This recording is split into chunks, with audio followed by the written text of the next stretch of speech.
ഇതാണ് നമ്മുടെ സ്നാപ്പർ എന്ന് പറയുന്നത്. അതായത് നമ്മുടെ ചെമ്പല്ലി, അതാണ് സ്നാപ്പർ. അപ്പോൾ ഇവിടെ പസഫിക് ഓഷനിൽ നിന്നും പിടിച്ച ഇവിടുത്തെ ന്യൂസിലൻഡ് ചെമ്പല്ലിയാണ് ഈ ഉണ്ടാക്കിക്കൊണ്ട് വെച്ചിരിക്കുന്നത്. ഇത് ആക്ച്വലി സ്നാപ്പറിൻ്റെ ഫില്ലയാണ്. ഫില്ല് ഇങ്ങനെ ഗാർലിക്കും ബട്ടറും കൂടി ഇട്ട് പ്ലെയിൻ ആയിരിക്കും. ഇതിന് ഒരു വികാരം ഉണ്ടാവാൻ സാധ്യതയില്ല. ഉപ്പിട്ടിട്ടുണ്ടാവാൻ സാധ്യതയുണ്ട്. ഉപ്പ് ഇവിടെ ഉണ്ട്. ഉപ്പ് കൊണ്ടുപോകില്ലല്ലേ മിക്കവാറും. പിന്നെ കുറേ ലീഫ് ഇലകൾ തന്നിട്ടുണ്ട്. പിന്നെ ഇതിന് വികാരം ഉണ്ടാക്കണമെങ്കിൽ നമ്മൾ ഈ നാരങ്ങ പിഴിഞ്ഞിട്ട് ഒരു ശകലം വികാരം ഉണ്ടാക്കിയിട്ട് നമുക്ക് കഴിക്കണം.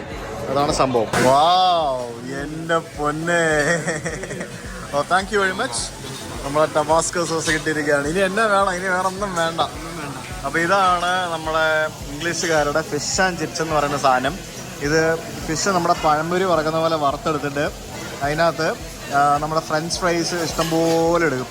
ആ ഫ്രഞ്ച് ഫ്രൈസിൻ്റെ മേളിലിട്ട്